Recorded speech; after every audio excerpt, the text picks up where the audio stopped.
Hey everybody, welcome back to Color Conversation with me, Welcome Rick. back, and me, Nain. And today I thought we would go back to the beginning. The beginning originals. being where we're at today. Right upstairs is Naeem's house. Where we at um, today? When we did this so many episodes ago, Yeah. I walked into his house and said, hey, I got this new tripod I want to try out. It's got a remote control. Yeah, and let's talk about Kali. Yeah. Something we could give to the students, like a training tool. We said, okay. One thing leads to another, and here we are, like 20 some odd episodes later. Oh, yeah. And things have changed. A lot. I mean, this is no longer just for the students. All of a sudden, No. we're doing these conversations with all kinds of great people, and who are not just in the martial arts world, but in different places in life. Really cool people, Yeah. and a lot of great information has come from this. A few weeks back, we had our 25th anniversary episode where we actually had masters come in and do a what would you do in this scenario type of thing. Yeah, I remember. I got kicked and punched in the nuts. So that was. And I think, not just because of how cool that was, but I really thought was. Off of that episode, I thought that the information, the discussions after the scenarios Oh, yeah. were such a cool piece of Insight. insight on everything martial artists do and what they think about, even at the Grandmaster levels and, the black belt guys and all that. And it goes to prove that no matter how good some of the plans that or what you thought you were going to do may or may not work. Right. And in that case, we did have, a scenario that didn't go well for the participant. And I love that because it just proves that we're not always going to win the fight. No. The old adage of any given Sunday. Right. You can win 99 out of 100, but that one fight, you're dead. That one day. that one Sunday. So I love that. And from what we started with to where we are now, where we're getting, a lot of subscribers, we're getting a lot of likes, we're getting people who are wanting to be on the show. I mean, I, for one, never thought this was ever going to get to this far. I thought maybe we'd do a few of these couple episodes for the students, students. and Kind of a private. and I don't think even our students are watching this. Not as much as some other people. Yeah, right. Actually, I had a friend right now who's in, I think in Minnesota. She's like, oh, I watched Malia's yesterday. She's so funny. And today I was watching the one where you're wearing a Ninja Turtle shirt. And I was like, wow, that's a throwback. That's the first one. But that's so cool, though. I had gotten, I had talked with Denise, who we had a little while back. Oh, yeah. And she was telling me, out of the blue, somebody from Sacramento, and she's over in Vegas now, reached out to her and said, hey, I saw your show, I loved it, blah, blah, blah. So it's really cool. That's the part that I'm really enjoying is hearing these people talk about like, hey, I've got in contact with so many people from my past. Right. They're reaching out now. I feel like we're creating a community of like-minded people, and not necessarily just in the martial arts, but just in the idea of how do we take what we've learned in life and apply it. Right. Yeah, definitely. It surprises me to no end where I hear, somebody will tell me, hey, that episode with that guy, and then or with that lady, or with this and that. Then we go to see that lady, like Fataba. She says, oh, yeah, some guy named Mickey reached out to me. It's Mickey, she told me you called her. Good for you. But that's crazy. That is awesome, yeah. You can tell that people are really taken to the show. And, again, this is not by design Not whatsoever. at all. Not at all. This is We just- sort of... You called it just a little while ago before we got Yeah. you called this a happenstance. Yes, happenstance. Yeah, this is nothing we really worked for. We said, oh, let's just do this thing the one time or two times or whatever. Well, we concentrated on what we knew.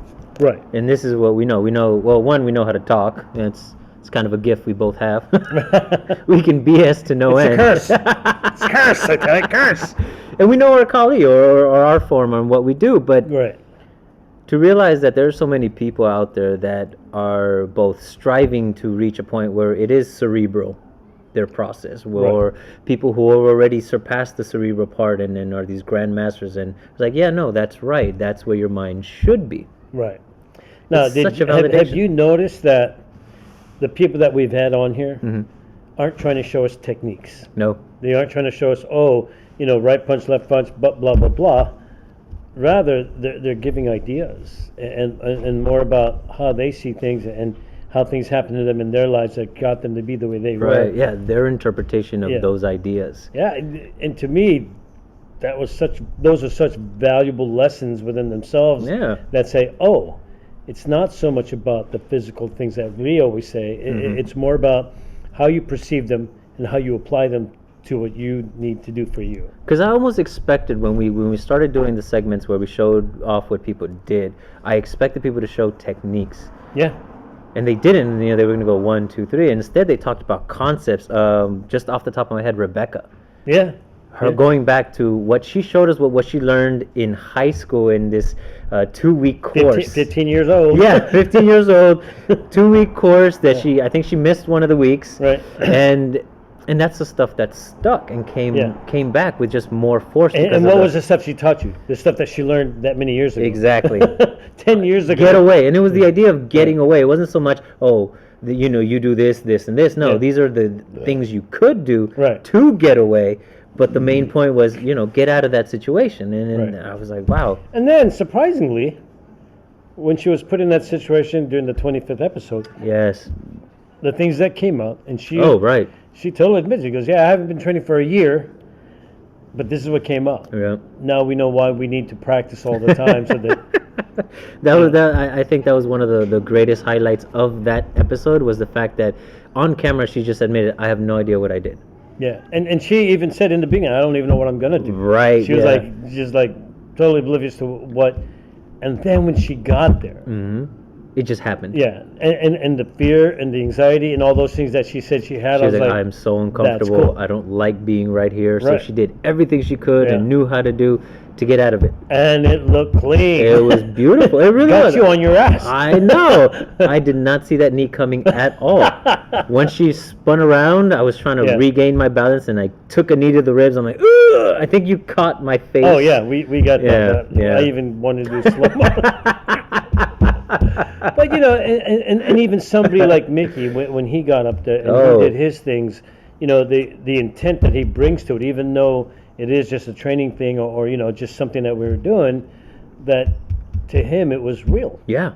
And again, all the other guys who came in and did their stuff to what they thought was, oh shoot, I got to perform, I'm going to do, boom, and they did it.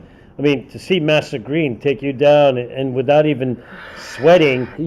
That's it's still baffling. It really is. The degree of strength that man has. When you get a chance, watch episode 25 and see this poor kid struggle with an 80-year-old man who he could not get. Watch all 4 segments. That's all physical stuff going on in every segment, and struggling against an 80-year-old man. I mean, good thing I don't have much of an ego to begin with, because otherwise I wouldn't be showing my face, but just the amazement to see the power behind everything that he did. And it's not like he did anything extravagant. He did the very simple idea, get control of the knife and do everything else possible to hurt the guy.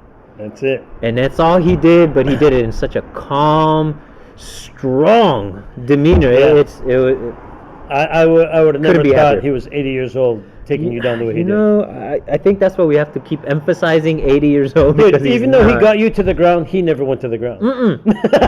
The whole added thing recently you hear is like, every fight ends up on the ground. Yeah. Yes, but as Master Green proved, you don't have to be one of the two in the ground. That's right. The guy can end up on the ground. That's great. You walk away. You don't have to necessarily end up on the ground. Yeah. And I thought that was so impressive. I mean, just to watch that was such a treat. Yeah. To have somebody come out at his level and play with us. You know what I mean? It's like, Well, he kind of set the bar ever since we did his conversation. He was like, don't call me Grandmaster. Yeah. Just call me Harry. I'm like, but dude, you're a Grandmaster. He was like, just call me Harry. Dude, I'm too scared not to. I don't want you to hurt me. Now that I see what you can do tonight, Harry it is. Harry it is. You've convinced us. And all along the ways, I think we made such great friends with people. Yes. A lot of conversations that we had with some of these people, was actually the very first time we met them. First time we met him. You know, and you look at those episodes, and it looks like we've all known each other for who knows how long. Yeah, I think even Right. Dennis said that about the Mike Cardenas conversation that we had. Right. He was like, "Yeah, you guys look like you've known each other for all this." Like, no, I just met him that day. Yeah, and it was so cool to see that. You know, that people are so willing to Share. to share the way they did and act like they were old friends. Yeah, and Yeah. just be open. We never had to pry anything. You know, it was just like, No, hey, yeah, and we're yeah. just going and going and going. I mean, That would be work. That would be work. That conversation with Malia was a hoot. I mean, and all the stuff that she gave, and her stories were the best. Oh, I mean, yeah. to hear the stuff that she went through in her lifetime, and still wants to be doing more Yeah, things. still is active and She's not is even learning. finished yet, She's like, no, I'm nowhere near done. I'm still spry. I mean, the flexibility and the strength of Dude, that woman. when she laid on the ground and lifted her legs up like it was nothing, I can barely do that for 2 seconds. Dude, I tried imitating at the gym later to show somebody and it didn't look anywhere near smooth or as strong as Yeah. she did. It was crazy. And and again, all these people. I mean, Bob Gomez. Oh. Asserting the idea that knowing that things have to change in the martial world, that you can't stay stagnant, that you can't, stay in one place, that you have to grow Right. within yourself. But he never took away from the tradition. No, and he's still very low. He's still very, very very respectful strong to to everything the history of it. I mean, very knowledgeable to the history of it. So yeah. to me, that's the tradition you want to carry on. But Right. part of that tradition was to grow and expand and change and to find himself kind of at odds with his own group. To be Yeah. like, okay, I want to do this. Oh no, you can't. You shouldn't. It's like, Yeah. it's frustrating because we don't have any of that holding us back. Right. But again, these people all just, you have to admire their process and what they're doing for themselves and yeah. how they want to carry themselves. I mean, Dennis Duarte, good man, great friend of ours, Yeah. who actually pushed us into this. Damn you, Dennis. He gently nudged. No. He gently. But, it was with his encouraging Yes. to say, hey, you guys have something here, and then you should keep this up. Yeah, share it because with us. There's some people out there who could actually benefit from what we're doing. I hope so. And then we got Mike Cardenas, who says, you guys are doing this great thing for the community. Yeah. For the martial arts world, that people, Dennis called it, people who wouldn't otherwise be noticed by anybody. Yeah. Who should be because of the status that they have in their system. See, that hit me kind of hard because, again, having no intention whatsoever of what this would become, Right. and then seeing that, wow, we're actually affecting people. I mean, Yeah. I don't want to toot my own horn in that sense, but to shine a light on those that would otherwise not be known, like you said, that's awesome. And Malia even said it. Yeah. There's great practitioners and awesome grandmasters that no one will ever know about Right. because they never had. We're gonna reach out to you guys, so yes, don't worry. Yes, we're gonna find you. We're gonna find- If you don't find us first, we're Yeah. gonna find somebody that knows you, and we're gonna get as close as we can to you because there are a lot of amazing people out there Right. that I think need to be known, need Yeah. to be out there. Yeah. And reached out, and if somebody finds them, interesting, I can learn from this person, then that to me is the reward. Yeah. I think for me the reward is that, like you said, being able to put these people in front of a camera and let them tell the story. Yeah. And these people are not just telling us that, I joined the martial arts. No, they're doing all these crazy things that you would have never suspected. And it's like, for Malia to tell us about her two sons watching porno at midnight. Her having a gym at the Rapabon. Yeah, at a Rapabon. All of these things. And I'm just like in awe of these stories because people are just opening up. Dude, I want to meet her children just because. Right, just because I of want that, to right? sit both of her sons and okay. When Master Green started telling us about his stuff in the jungles, and I'm like, that okay, was intense. Yeah, that was. I mean, the stuff that you wouldn't hear, the stuff that you don't see in interviews, you don't see on film really, because we have no questions for them. We have no set questions. Oh, this is what people want to know. No, it's stuff we want to know. And I get that from all of our guests. He goes, dude, this is so cool. It's all organic. Yeah. You guys don't have a script. You don't even have questions. the questions you come up with are questions that because I said something, and then oh wait, I have questions. Whoa! Backtrack. You said chicken. Yeah. Or what? You're a lawyer? What? Whoa, wait. How did that happen? Wait. Mexican restaurant in the East Indies. Yeah. Why? But that's what I love about the show. It's that these people are just going on about their. I mean, and you can see how proud and how happy they are. Yeah. To talk about that life, that whole thing that they did and how they got there and how they get to where they're at now. It's so fun to watch. And to see that they still have this fire to keep going, and they want to see what happens in the years to come. I'm like, dude, you're 80, but I feel older than you all of a sudden. Like, what aspirations do I have? And the other part of it too is, and it's funny because even though they give us all those other things, little pieces and things that do come out about the martial arts stuff, I'm learning a lot more with that as well. Oh, even though we're, they're not talking about that, they're not giving us a lesson. Yeah, they kind of do this, and they get into the martial arts stuff, anyways. Because that's part of their life. I mean, you have to admit. It is a big part of their lives, Majority of the people we talk to are martial artists, know, so we're not going to mislead people in saying, we're going to talk to all these kinds of things. No, there's a connection to that part. Yeah. Because it is a big part in our lives. Right. But it is a part of our lives. It isn't our entire lives. Well, we've also had a chiropractor. Yeah. And how cool was that to talk to him about what we as martial artists have to go through when we get banged up and tossed around. Which, by the way, people, another PSA, get yourself checked out. Get a chiropractor. You're not as badass as you think you are, and just limp away. No, get yourself checked out if it hurts, because because you want to keep doing this. Yeah. You want to keep doing this. I agree.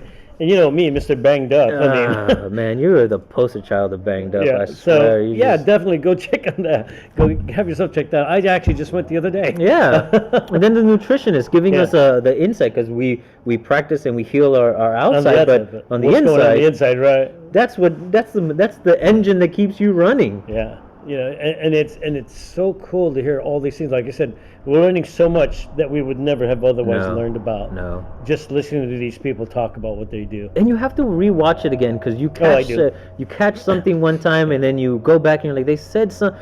Oh, now it's a little clearer as to what they really meant in what they were saying. That's our shameless plug of you getting to watch the show more times. Say how smooth we were. Yeah, listen to this kid. He kind of knows what he's doing. And then you call me out shamelessly in front of everybody. Of course, I got it. Cheers. We got to let him know that's what we did, otherwise it might have gone over the head. That is true. That is true. Yes, it was a shameless plug, but we called it into the conversation. It's good. I was wondering how you were going to segue into that. No, you got it, huh? Yeah, it was good. It's an organic conversation. And believe it or not, that too has become easier because of this that we're doing. Yeah, and it's funny because as we go along through these shows, I'm learning more and more about not just our guests. Oh yeah. But about you. Oh yeah. And the stuff that you hear about me. No, and you too, because I'm like, wait, I don't remember hearing that. So hold on, go ahead. Yeah. So the funny thing, and along that lines, the funny thing is I get from a lot of people, they say this, they go, I never knew that about that person. I've known them for 10 years and I never even knew that about them. And you guys get it out, after just 5 minutes of conversation. And I we don't that's try cool. to. No, we're not pressuring anybody for anything. We always tell people, when you come on to the show, whatever you say is what you